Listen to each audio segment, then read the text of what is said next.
So my name is José Nogueira. I work at Wildy.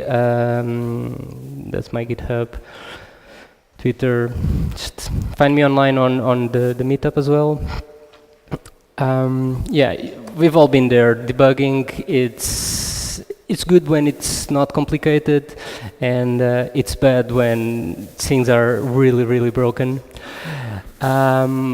This is the normal way to do it. Console log, you keep adding console logs and keep running the server and adding console logs and running the server, and until you find the error or the bug, or just see how your code behaves or what you're getting from the API.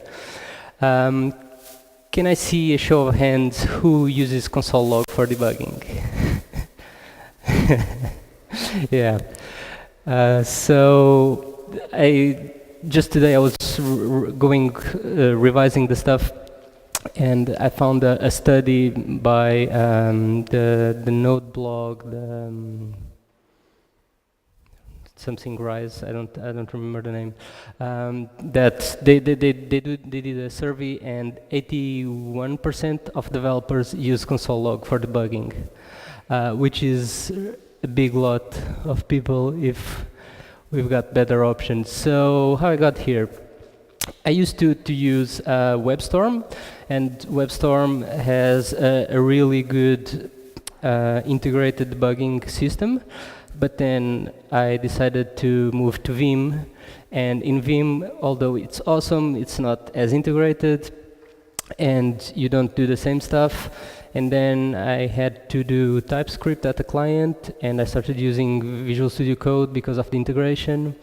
And since then, I've been wanting to use Visual Studio Code debugging mode, but not today. Console log is good enough. So then comes the worst debugging experience ever.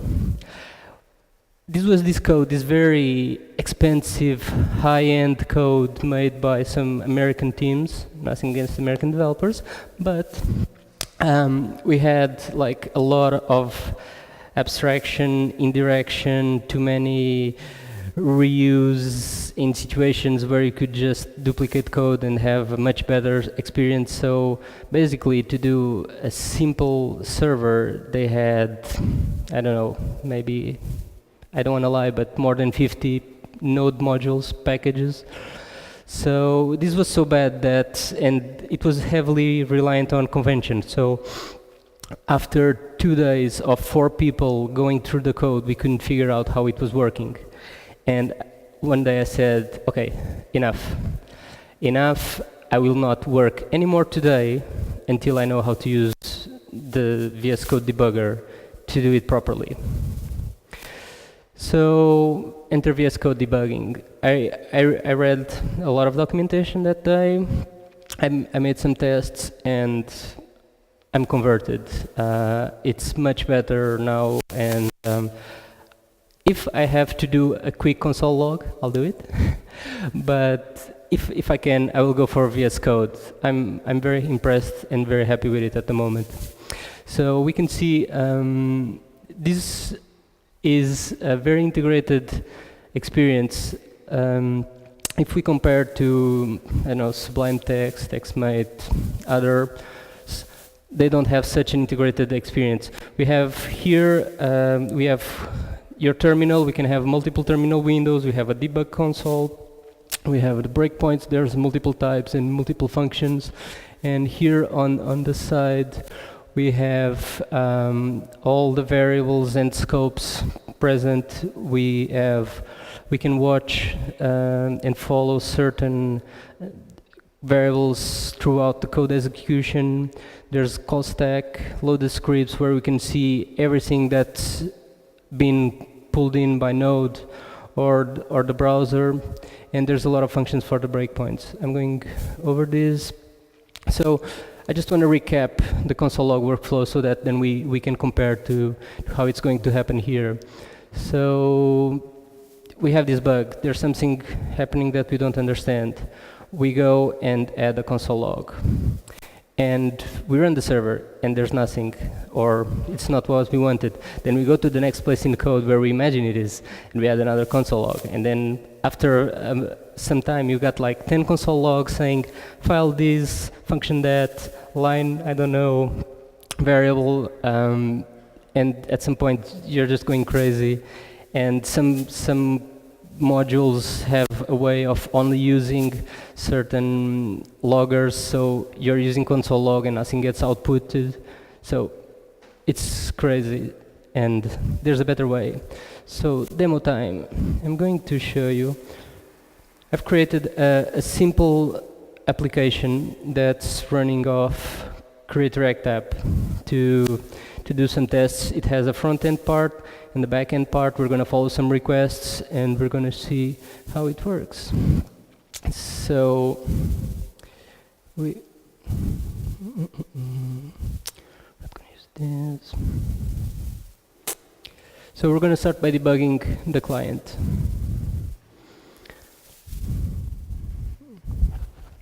So there's this Hacker News that we'll call, there's Hacker News search. This is calling Hacker News API. It gets back an array. It's probably coming out of Elasticsearch because it has a hits property inside the results. And there's the hits, that's where all your results are, and you take them out and map them into results. So I'm going to search Hacker News for Redux. Oh, I've got an internal server error. Well, I shouldn't have that. Of course.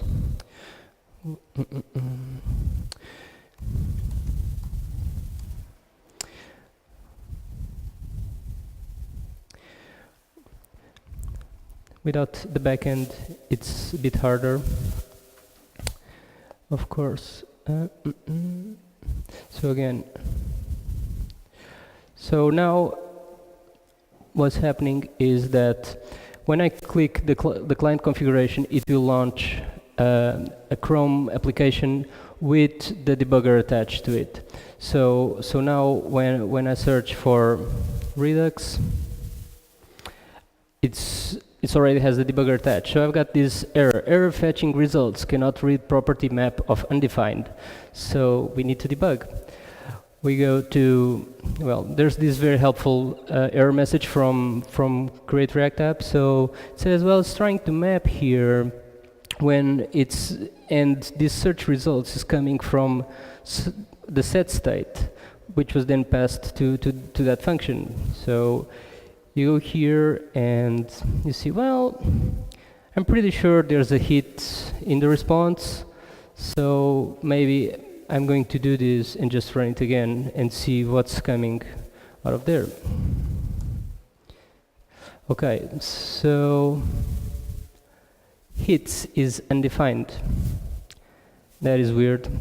There's a hit in the API, so you say, okay, let's just check. I can maybe change this and say result,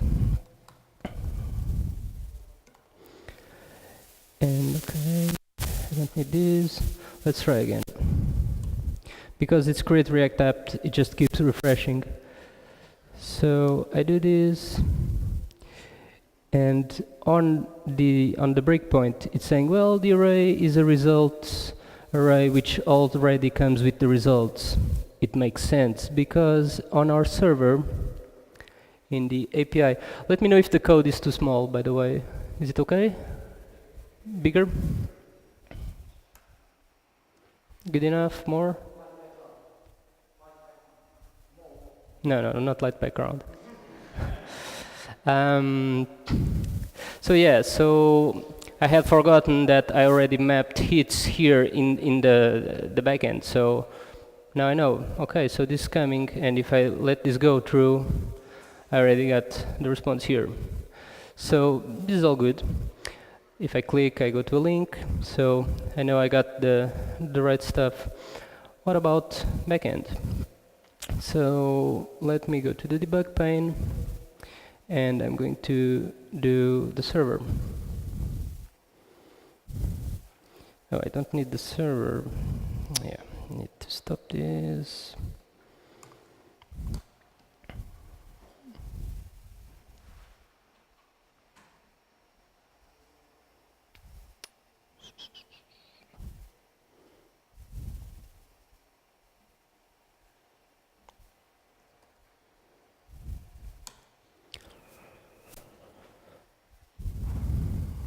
Yeah, so on the backend, I want to know what am I getting as a JSON response when I'm querying the server, the API. So as you can see, it's just I press a button and it attaches the debugger to Node. You can use with NodeMon or just plain Node. And here I'm not sure this. Yeah, okay, I can use this. So you see that it automatically changes windows to the right place, and it's showing me this. So now I'm going to introduce you to the interface. So this is the normal debug bar where you can continue, step over, step into, and step out. I hope that everyone knows what this is. If they don't, so continue. We'll just let the code run until it hits the next breakpoint, or it finishes the request. Step over is going to go call over call.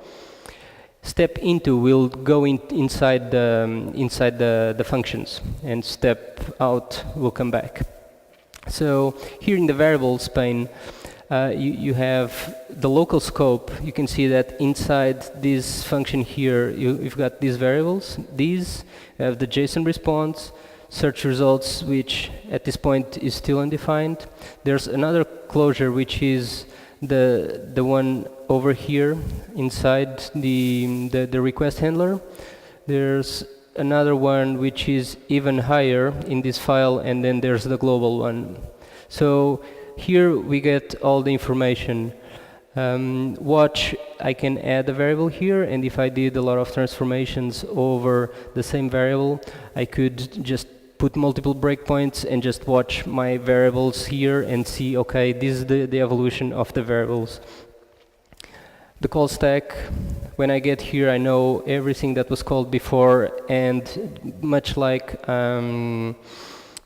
Redux time travel, I can go back in the calls here. Okay, I didn't want to click it, and that's why this broke. We went back in time. All right, so, okay. So we've refreshed, we got a new query. So again, call stack. Loaded scripts, here I can see whatever we've got in the Node instance loaded from Node modules. Also from this page, we see every script that is here, and I can just jump to the script and add the breakpoint if I want. And here I've got all the breakpoints available. Okay, so let's go forward with this. Okay, just once again, just to show the results.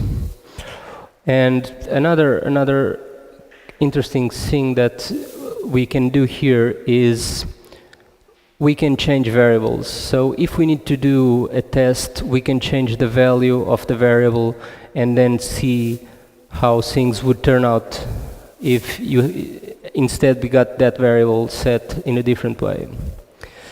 So we can run multiple debuggers at the same time. We can run server and client at the same time, but it's even easier to just click a button and do all of them at the same time. So that's where the server client comes. So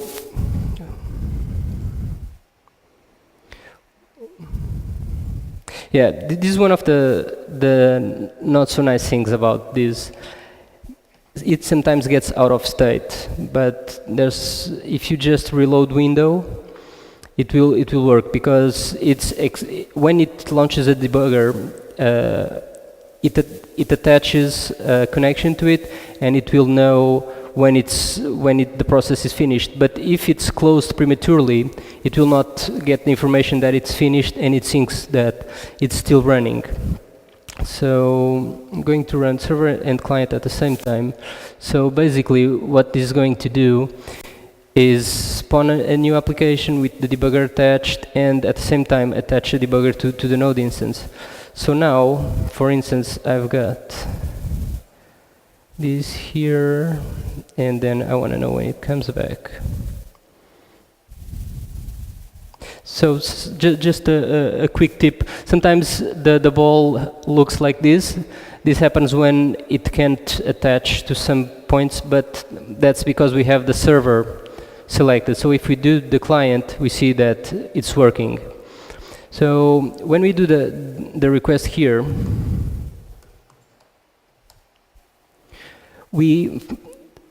our first breakpoint is in the server, so we hit the server, and we are here, JSON response, all is good.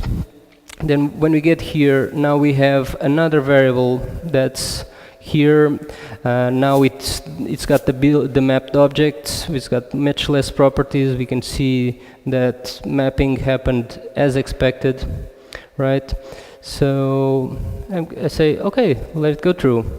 So now the request has gone back to the client, and now I'm on the client, we can see here, and I can follow the request between client and server as many times as needed. If we have a multiple exchange of requests, we can follow all that, and I see that here the results that I have are the same that were mapped on the server. So it's all good, and we can then render this.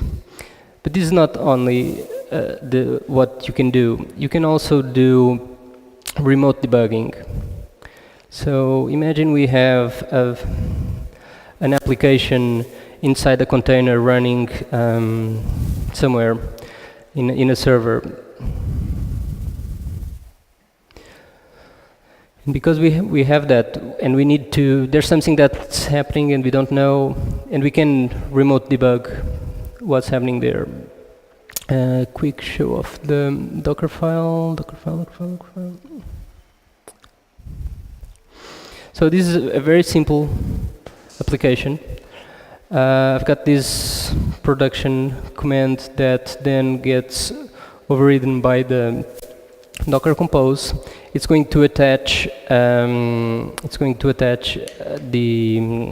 debugger, and this is a command that it needs to run for the debug.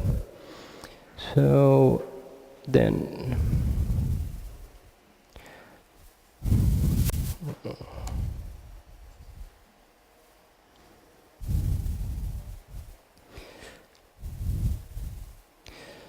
so I've got this. Here we can see that we've got two processes.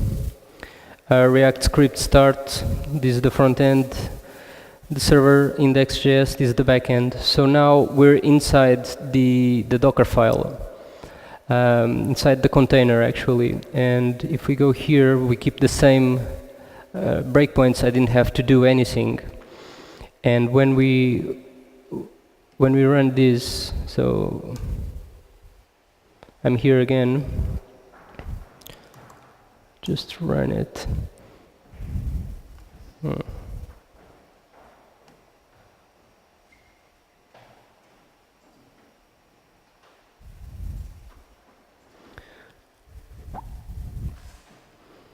Okay.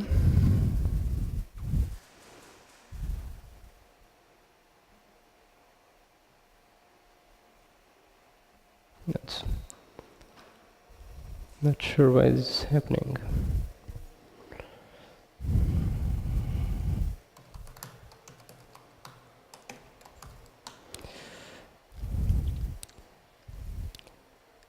It might not seem like it, but I prepared this. And it worked first time. It's like, oh yeah, do live coding, it will be cool.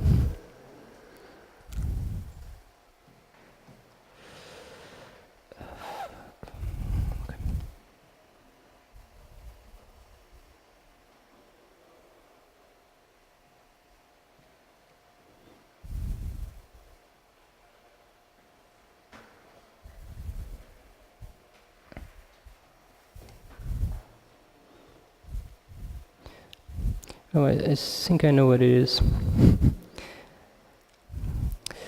And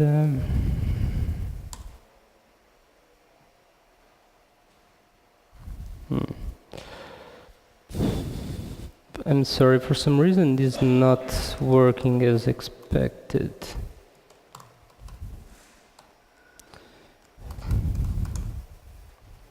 Nope, not even the magic word.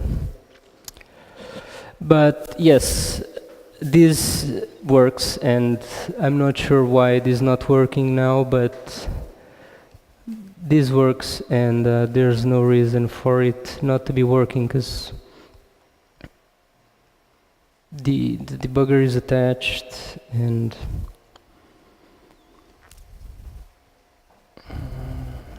okay, let's try.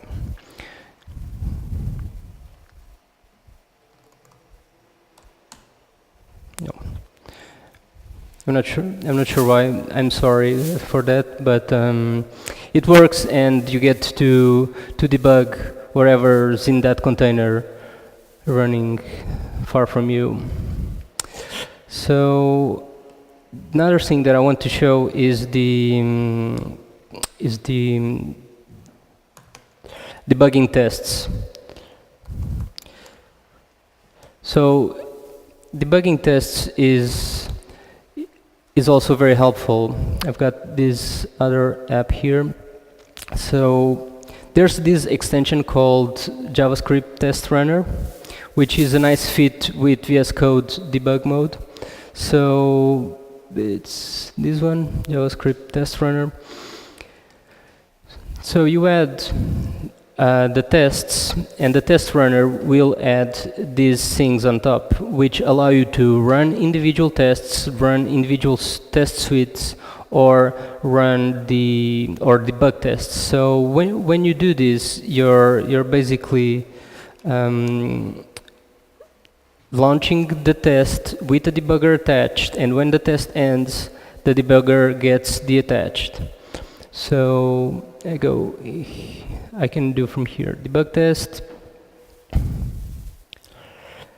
the test. So now nothing works.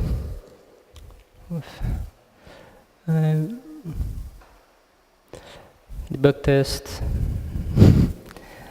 And yeah, sorry, I was looking at the other breakpoint. So here you can see the variables, you can change the variables, and do other things. You can add a log point. So there's log points in which you can do interpolated variables. So if I do here x is x and y is y, then whenever it gets there, it will show me the value. So I run the test again, debug test, and it passed here, and on the output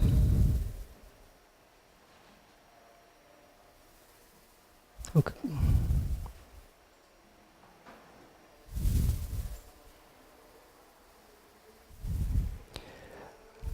I'm sorry, I'm not sure why today it decided not to work.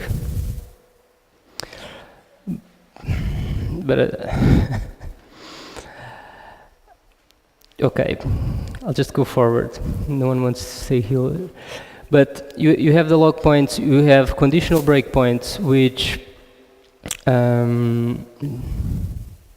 you can evaluate to an expression. So it will only break here if the expression is true. It will only break here if the number of hits is more than or equal or less than a value you stipulate. So you might want to test just the third element of an array, and then you put a hit count, and you'll only go for the third element because you know that it's problematic somewhere. And you can, with this test runner, you can also debug mock tests, but since it's a bit late, I'm not going to show it. But it's the exact same thing. You have these options to run a suite, to debug a test, and you have the configurations for also, these are debug configurations, and this is the debugger that comes with the extension.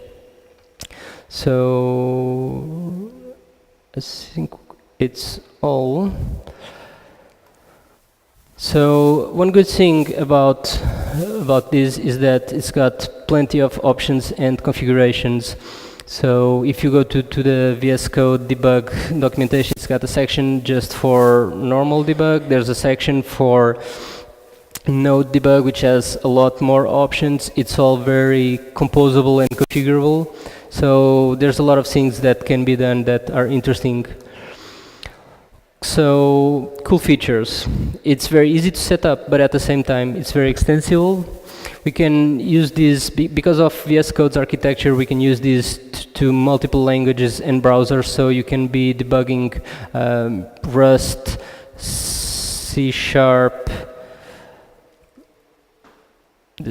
So there's Rust.NET, PHP, I think, and Python, yeah. And Edge, on the browser side, you can use it with Edge, Firefox, or Chrome. There's no law for Safari. So for people who are using Azure App Service debugging, there's this extension that Microsoft created, which connects to their Azure cloud. And it's very easy to interconnect or to connect to the running instances and just say, okay, this one is running, I'm not sure what's happening, just change into debug, and the instance restarts, goes into debug, and then you can do remote debugging. One of the interesting parts is this integration with VS Code extensions. There are multiple extensions that allow to do these debuggings. So this, for instance, the test runner one is very helpful, and I use it a lot when programming now, because you're doing test by test. So I write the test, and then I just run that test. I use the debugger, and it helps me. And continuously improving, because they keep launching stuff for VS Code, and even 2 or 3 months ago they launched more stuff for the debug mode, and I'm guessing more stuff will come in the future. So limitations, we can style the debug panels. So these panels here have a small size of text, and they don't allow you to configure. Also the debug console, there's no configuration options to change this, but it's mostly visual. It's nothing that will limit you on your work. So one thing I failed to mention is that when you have a value here on the variables tab, you can say right-click, copy value. But the thing is, it will give you a text representation, especially if it's objects or large strings. It will give you a text representation that will be truncated. So it doesn't work well in that sense, but on the log points, when we add a log point, so if we are debugging in Node, we can set the console as the terminal. So if we do here and we add a log point, we'll see the object in its real form, not truncated.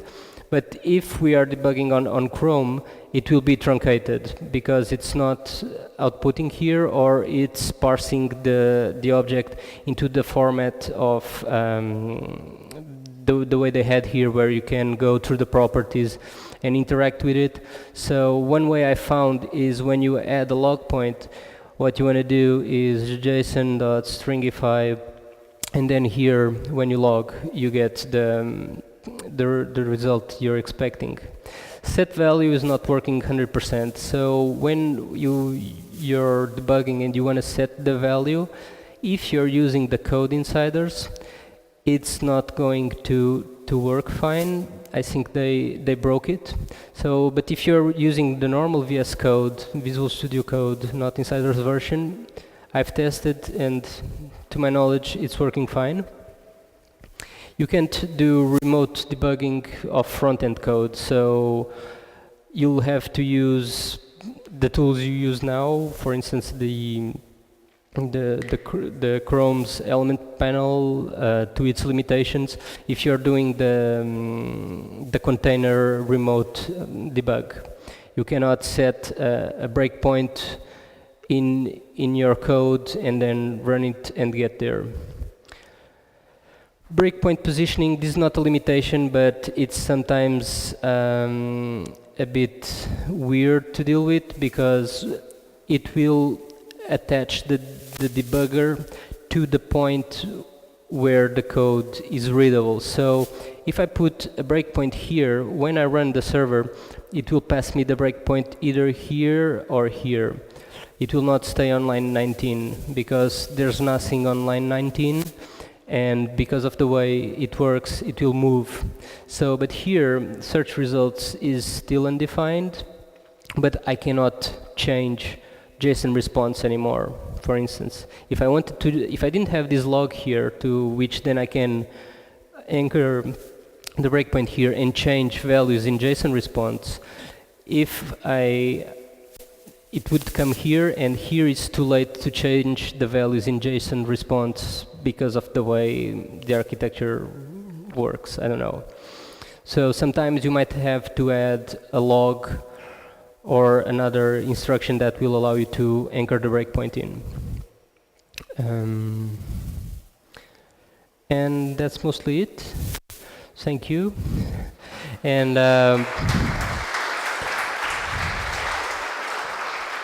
sorry for the non-working remote debugging. For what it's worth, it was working at 6 p.m., so maybe I broke it.